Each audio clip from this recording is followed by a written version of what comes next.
ಮಾಹಿತಿ ಪಡೆಯೋಣ ವಾಹಿನಿಯ ಪ್ರಧಾನ ಸಂಪಾದಕರಾದ ಹೊನ್ನಾಳಿ ಚಂದ್ರಶೇಖರ್ ಅವರಿಂದ. ಹೊನ್ನಾಳಿ ಚಂದ್ರಶೇಖರ್ ಅವರೇ, ಭಾರತ ಮತ್ತು ಪಾಕಿಸ್ತಾನದ ನಡುವೆ ಸಮರ ಘೋಷಣೆ ಆಗದೇ ಇದ್ರೂ ಏರ್ ಸ್ಟ್ರೈಕ್ ಮಾಡಲಾಗ್ತಿದೆ. ಕಳೆದ ರಾತ್ರಿ ಡ್ರೋನ್ ಮತ್ತು ಕ್ಷಿಪಣಿ ದಾಳಿಯನ್ನ ಪಾಕ್ ನಡೆಸಿದೆ. ಈ ಕುರಿತ ಅಪ್ಡೇಟ್ಸ್ ಏನಿದೆ? ಮೇಘ, ಭಾರತ ಮತ್ತು ಪಾಕಿಸ್ತಾನ ಯುದ್ಧದ ರೀತಿಯ ಪರಿಸ್ಥಿತಿ ಈಗ ಗಡಿಯಲ್ಲಿ ಉದ್ಭವ ಆಗಿದೆ. ಭಾರತದ ಕ್ಷಿಪಣಿ ದಾಳಿ ಪಾಕಿಸ್ತಾನದ ಹಲವು ನಗರಗಳ ಮೇಲೆ ನಡೀತಾ ಇದೆ ಮತ್ತು ಭಾರತ ಹೇಳ್ತಾ ಇದೆ ನಿರ್ದಿಷ್ಟವಾಗಿ ನಾಗರಿಕರಿಂದ ಇರ್ತಕ್ಕಂತ ಸ್ಥಳಗಳನ್ನ ಗುರಿ ಮಾಡಿ ದಾಳಿ ನಡೀತಾ ಇದೆ ಅಂತೇಳಿ. ಆದ್ರೆ ಪಾಕಿಸ್ತಾನ ಭಾರತದ ನಾಗರಿಕ ನೆಲೆಗಳ ಮೇಲೆ ದಾಳಿಯನ್ನ ಮಾಡ್ತಕ್ಕಂತ ಪ್ರಯತ್ನ ಮಾಡ್ತಾ ಇದೆ. ಡ್ರೋನ್ಗಳನ್ನ ಕಳಿಸಿ ಭಾರತದ ಹಲವು ಪ್ರದೇಶಗಳ ಮೇಲೆ ದಾಳಿಯನ್ನ ಮಾಡುವ ಪ್ರಯತ್ನವನ್ನ LOC ಗಡಿ ನಿಯಂತ್ರಣ ರೇಖೆ ಮತ್ತು ಅಂತಾರಾಷ್ಟ್ರೀಯ ಗಡಿ ಏನಿದೆ ಅವುಗಳನ್ನ ದಾಟಿ ಬಂದು ದಾಳಿ ಮಾಡ್ತಕ್ಕಂಥ ಡ್ರೋನ್ಗಳ ದಾಳಿ ನಡೀತಾ ಇದೆ. ಆದ್ರೆ ಭಾರತದ ಸೇನೆಯ ವಾಯು ರಕ್ಷಣಾ ಘಟಕ ಅದನ್ನ ಬಹಳ ಸಮರ್ಥವಾಗಿ ಅದನ್ನ ತಡೆದಿದೆ. 50ಕ್ಕೂ ಹೆಚ್ಚು ಡ್ರೋನ್ಗಳನ್ನ ಯಶಸ್ವಿಯಾಗಿ ತಟಸ್ಥಗೊಳಿಸಲಾಗಿದೆ ಅಂತೇಳಿ ಸೇನಾ ಮೂಲಗಳೇ ಹೇಳ್ತಾ ಇದ್ದಾವೆ. ಉಧಂಪುರ್, ಸಾಂಬಾ, ಜಮ್ಮು, ಅಖ್ನೂರ್, ನಾಗ್ರೋಟಾ ಗಳಲ್ಲಿ ಡ್ರೋನ್ ದಾಳಿಗೆ ಪಾಕಿಸ್ತಾನ ವಿಫಲ ಯತ್ನವನ್ನ ನಡೆಸಿತ್ತು ಮತ್ತು ಜೈಸಲ್ಮೇರ್ನ ಪ್ರದೇಶದಲ್ಲೂ ಸಹ ವಿಫಲ ದಾಳಿಯ ಯತ್ನ ನಡೆದಿತ್ತು. ಹಾಗಾಗಿ ಪಾಕಿಸ್ತಾನದ ಡ್ರೋನ್ಗಳನ್ನ ತಡೆಯುವಂತ ಕೆಲಸವನ್ನ ಭಾರತದ ಸೇನೆ ಮಾಡಿದೆ. ಆದ್ರೂ ಸಹ ಪಾಕಿಸ್ತಾನದ ದಾಳಿಯಿಂದಾಗಿ ಕೆಲವು ಕಡೆ ಭಾರತದ ನಾಗರಿಕರು ಮೃತಪಟ್ಟಿದ್ದಾರೆ. ಜಮ್ಮು ಮತ್ತು ಕಾಶ್ಮೀರ ಉದ್ವಿಗ್ನ ಆಗಿದೆ. ಅಲ್ಲಿಗ ಶಾಲಾ ಕಾಲೇಜುಗಳಿಗೆ ರಜೆಯನ್ನು ಸಹ ಘೋಷಣೆ ಮಾಡಲಾಗಿದೆ. ನಸೆಕ್ನಲ್ಲಿ ಬೆಳಗಿನ ಜಾವ ಸರಿಸುಮಾರು 3:50ರಿಂದ 4:45ರವರೆಗೆ ಜಮ್ಮು ಸುತ್ತಮುತ್ತ ಹಲವು ಭಾಗದಲ್ಲಿ ಸ್ಫೋಟ ಕೇಳಿ ಬಂತು. ಆ ಭಾಗದಲ್ಲಿ ಕತ್ತಲೆ ಅಂದ್ರೆ ಎಲ್ಲ ಏನು ಮುಂಜಾಗ್ರತಾ ಕ್ರಮ ಇದೆ ಕೈಗೊಳ್ಳಲಾಗಿತ್ತು, ಕತ್ತಲೆ ಆಗಿತ್ತು. ಆ ಸಂದರ್ಭದಲ್ಲಿ ಪಾಕಿಸ್ತಾನದ ಕ್ಷಿಪಣಿಗಳು ಮತ್ತು ಡ್ರೋನ್ಗಳು ಬಂದಾಗ ಭದ್ರತಾ ಪಡೆಗಳು ಆ ಬೆದರಿಕೆಯನ್ನ ತಟಸ್ಥಗೊಳಿಸಿದವೆ. ಇನ್ನು ಜಮ್ಮು, ಪಠಾನ್ಕೋಟ್, ಉಧಂಪುರ್ ಇಲ್ಲಿ ಮಿಲಿಟರಿ ಕ್ಯಾಂಪ್ಗಳೇನಿದೆ ಈ ಕ್ಯಾಂಪ್ಗಳ ಮೇಲೆ ಸಂಘಟಿತ ಅಂದ್ರೆ ಆರ್ಗನೈಸ್ಡ್ ಆಗಿ ಡ್ರೋನ್ ಮತ್ತೆ ಕ್ಷಿಪಣಿ ದಾಳಿಯನ್ನ ಪಾಕಿಸ್ತಾನ ನಡೆಸ್ತಕ್ಕಂತ ಪ್ರಯತ್ನವನ್ನ ಮಾಡಿದೆ. ಆ ಎಲ್ಲಾ ವಿಡಿಯೋಗಳು ಈಗ ವೈರಲ್ ಆಗ್ತಾ ಇದೆ ಮತ್ತು ಆ ಗಡಿ ನಿಯಂತ್ರಣ ರೇಖೆ ಏನಿದೆ LOC, ಆ ಇಡೀ LOC ಉದ್ದಕ್ಕೂ ಸಹ ಪಾಕಿಸ್ತಾನ ಶೆಲ್ ದಾಳಿ ಮತ್ತೆ ಗುಂಡಿನ ದಾಳಿಯನ್ನ ಮಾಡ್ತಾ ಇದೆ. ಅದರಲ್ಲೂ ಸಹ ಬಾರಾಮುಲ್ಲಾದ ಉರಿ ಆಗಿರ್ಬೋದು, ಕುಪ್ವಾರದ ಕರ್ನಾ, ಸಂಗದರ್, ಬಂಡಿಪೋರಾದ ಗುರೇಜ್, ರಾಚೌರಿ ಮತ್ತೆ RS-ಪುರ ಈ ರೀತಿಯ ನಾಗರಿಕ ಪ್ರದೇಶಗಳಲ್ಲಿ ಫಿರಂಗಿ ದಾಳಿಯನ್ನ ಮಾಡ್ತಾ ಇದೆ. ಈ ಪಾಕಿಸ್ತಾನದ ಫಿರಂಗಿ ದಾಳಿಗೆ ಕೆಲವು ಕಡೆ ನಾಗರಿಕರು ಮೃತಪಟ್ಟಿದ್ದಾರೆ, ಒಬ್ಬ ಸೈನಿಕರು ಮೃತಪಟ್ಟಿದ್ದಾರೆ ಅಂತಕ್ಕಂಥ ಮಾಹಿತಿ ಇದೆ. ಹಾಗಾಗಿ ಭಾರತ ಅಲ್ಲಿ ಗಡಿಯುದ್ದಕ್ಕೂ ಸಹ ಏನು ಭಯೋತ್ಪಾದಕರಿಗೆ ಸೌಕರ್ಯನ ಕೊಟ್ಟಿತ್ತು ಅಂತ ಜಾಗಗಳನ್ನ ಗುರಿಯಾಗಿಸಿಕೊಂಡು ಭಾರತವು ಸಹ ಆಪರೇಷನ್ ಸಿಂಧೂರದ 2ನೇ ಹಂತದ ಕಾರ್ಯಾಚರಣೆಯನ್ನ ಮಾಡ್ತಾ ಇದೆ. ಇನ್ನು ಪೂಂಚ್ನಲ್ಲೂ ಸಹ ಪಾಕಿಸ್ತಾನ ಶೆಲ್ ದಾಳಿಯನ್ನ ಮಾಡಿತ್ತು. ಪೂಂಚ್ನಲ್ಲಿ ನಡೆದಂತ ಈ ಶೆಲ್ ದಾಳಿಯಲ್ಲಿ 13 ಜನ ನಾಗರಿಕರು ಮೃತಪಟ್ಟಿದ್ರು, ಒಬ್ಬ ಸೈನಿಕರು ಸಹ ಮೃತಪಟ್ಟಿದ್ರು, 50ಕ್ಕೂ ಹೆಚ್ಚು ಜನ ಗಾಯಗೊಂಡಿದ್ದಾರೆ. ಈ ಎಲ್ಲಾ ಕಾರಣದಿಂದ ಈಗ ಭಾರತ ಮತ್ತೆ ಪಾಕಿಸ್ತಾನದ ಗಡಿಯಲ್ಲಿ ಉದ್ವಿಗ್ನ ಪರಿಸ್ಥಿತಿ ಉಂಟಾಗಿದೆ. ಈಗ ಜಮ್ಮು ಕಾಶ್ಮೀರದ ಮುಖ್ಯಮಂತ್ರಿ ಒಮರ್ ಅಬ್ದುಲ್ಲಾ ಅವರು ಆ ಶಾಲಾ ಕಾಲೇಜುಗಳಿಗೆ ರಜೆಯನ್ನ ಘೋಷಣೆ ಮಾಡಿದ್ದಾರೆ. ರಜೆಯನ್ನ ಘೋಷಣೆ ಮಾಡಿ ಅವರು ಜಮ್ಮುನಲ್ಲಿ ಆ ಪರಿಸ್ಥಿತಿ ಏನಿದೆ ಅದನ್ನ ಪರಿಶೀಲನೆ ಮಾಡ್ಲಿಕ್ಕೆ ಅವರು ಹೋಗಿದ್ದಾರೆ.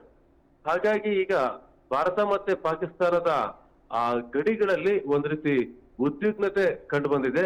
ಇದರ ನಡುವೆ ಭಾರತ ಮತ್ತು ಪಾಕಿಸ್ತಾನದ ಗಡಿಯನ್ನ ದಾಟೋಕೆ ಪ್ರಯತ್ನ ಮಾಡಿದಂತ 7 ಜನ ಉಗ್ರರನ್ನ ಭಾರತದ ಸೇನೆ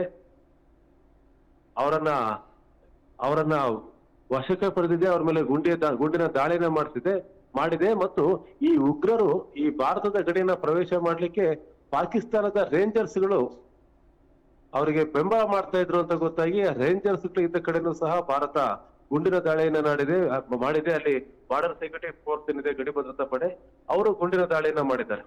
ಹಾಗಾಗಿ 7 ಜನ ಉಗ್ರರು ಏನು ಭಾರತದ ಗಡಿಯನ್ನ ದಾಟ್ಲಿಕ್ಕೆ ಪ್ರಯತ್ನವನ್ನ ಮಾಡ್ತಾ ಇದ್ರು ಅವರನ್ನ ಈಗ ಹೊಡೆದುಡಿಸಿದೆ ಬಾರ್ಡರ್ ಸೆಕ್ಯೂರಿಟಿ ಫೋರ್ಸ್. ಇದು ನಡೆದಿರೋದು ಜಮ್ಮು ಕಾಶ್ಮೀರದ ಸಾಂಬಾ ಸೆಕ್ಟರ್ ನಲ್ಲಿ. ಈ ಅಂತಾರಾಷ್ಟ್ರೀಯ ಗಡಿಯಲ್ಲಿ ಏನು ಭಯೋತ್ಪಾದಕರು ದೊಡ್ಡ ಸಂಖ್ಯೆಯಲ್ಲಿ ಗಡಿಯನ್ನ ದಾಟಿ ಬರತಕ್ಕಂತ ಪ್ರಯತ್ನವನ್ನು ಮಾಡಿದ್ರು, ಅದು ಈಗ ವಿಫಲ ಆಗಿದೆ. ಹಾಗೆ ಇದು ನಡೆದಿದ್ದು ಮೇ 8ರ ರಾತ್ರಿ ಸರಿಸುಮಾರು 11 ಗಂಟೆಗೆ 7 ಜನ ಉಗ್ರರು ಅಲ್ಲಿ ಹತರಾಗಿದ್ದಾರೆ. ಪಾಕ್ನ ರೇಂಜರ್ಸ್ ಏನು ಸಪೋರ್ಟ್ ಮಾಡ್ತಾ ಇದ್ರು ಆ ರೇಂಜರ್ಸ್ ಮೇಲೆ ದಾಳಿನ ಮಾಡಿದರೆ ಆಗ ಪಾಕ್ ರೇಂಜರ್ಸ್ ಸಹ ಪ್ರತಿದಾಳಿನ ಮಾಡಿದ್ದಾರೆ. ಈಗ ಭಾರತದ ದಾಳಿಗೆ ರೇಂಜರ್ಸ್ ಅಲ್ಲಿಂದ ಪರಾರಿಯಾಗಿದ್ದಾರೆ ಅಂತಕ್ಕಂತ ಮಾಹಿತಿ ಬರ್ತಾ ಇದೆ. ಅಲ್ಲೇ ದಂದರ್ ಪೋಸ್ಟ್ ನಲ್ಲಿ ಇದ್ರು ಆ ಪಾಕಿಸ್ತಾನದ ರೇಂಜರ್ಸ್ ಅವರಿಗೆ ಈ ಉಗ್ರರು ಒಳನುಸುಳಕ್ಕೆ ಅವರು ಸಪೋರ್ಟ್ ಮಾಡ್ತಾ ಇದ್ರು. ಹಾಗಾಗಿ ಈಗ ಪಾಕಿಸ್ತಾನದ ರೇಂಜರ್ಸ್ ಅವರನ್ನು ಸಹ ಹೊಡೆದೊಡಿಸಿದೆ. ಈಗ ಪಾಕಿಸ್ತಾನಕ್ಕೆ ಇಷ್ಟೆಲ್ಲ ಇದ್ರ ನಡುವೆ ಪಾಕಿಸ್ತಾನ ಆರ್ಥಿಕ ನೆರವಿಗೆ ವಿಶ್ವದ ಮುಂದೆ ಕೈ ಒಡ್ಡಿದೆ. ಮತ್ತು ಬಹಳ ಮುಖ್ಯವಾಗಿ ಪಾಕಿಸ್ತಾನದ ಜನರು ಏನು ಅಲ್ಲಿ ATM ಗಳಿಂದ ಹಣವನ್ನು ವಿತ್ಡ್ರಾ ಮಾಡಬಹುದು, ಅದಕ್ಕೆ ಒಂದು ಮಿತಿಯನ್ನ ಹೇರಿದೆ. ಯಾರು ಸಹ 3,000ಕ್ಕಿಂತ ಹೆಚ್ಚು ಮೊತ್ತವನ್ನ ಈಗ ATM ನಿಂದ ಡ್ರಾ ಮಾಡೋ ಹಾಗಿಲ್ಲ. ಹಾಗಾಗಿ ಪಾಕಿಸ್ತಾನ ಈಗ ಆರ್ಥಿಕ ಬಿಕ್ಕಟ್ಟಿಗೆ ಸಿಲುಕಿದೆಯೇ ಅನ್ನೋ ರೀತಿ ಕಾಣಿಸ್ತಾ ಇದೆ. ಯಾಕಂದ್ರೆ ಬೇರೆ ದೇಶಗಳ ಮುಂದೆ ಕೈ ಚಾಚ್ತಾ ಇದೆ, ನೆರವು ಕೊಡಿ ಅಂತೇಳಿ ಕೊಡ್ತಾ ಇದೆ. ಮತ್ತೆ ತನ್ನ ದೇಶದ ಪ್ರಜೆಗಳಿಗೂ ಸಹ ಈ ಹಣಕಾಸು ವ್ಯವಹಾರದ ಮಿತಿಯನ್ನ ಹೇರಿದೆ. ಹಾಗಾಗಿ ಇದನ್ನ ಪಾಕಿಸ್ತಾನದ ಆರ್ಥಿಕ ವ್ಯವಹಾರಗಳ ವಿಭಾಗ ತನ್ನ ಸೋಷಿಯಲ್ ಮೀಡಿಯಾದಲ್ಲಿ ಅಧಿಕೃತವಾದ X ಖಾತೆಯಲ್ಲೇ ಮನವಿ ಮಾಡಿದೆ, ಟ್ವೀಟ್ ಮಾಡಿದೆ, ನೆರವು ಬೇಕು ಅಂತೇಳಿ.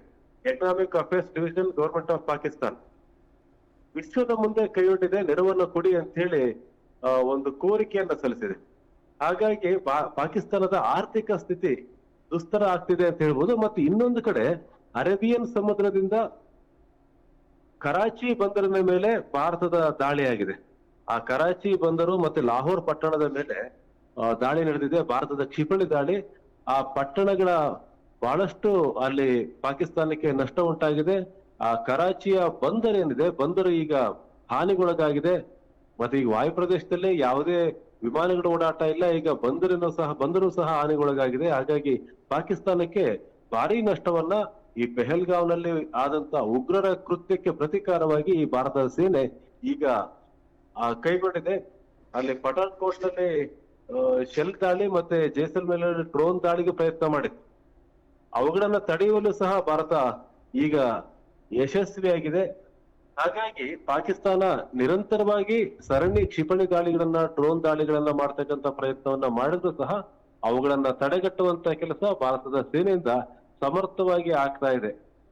ಈ ರೀತಿಯ ಮಾಹಿತಿಗಳನ್ನ ಭಾರತದ ಸೇನೆ ಆವಾಗವಾಗ ಬಿಡುಗಡೆ ಮಾಡ್ತಾ ಇದೆ ಮಾಹಿತಿಗಳನ್ನ.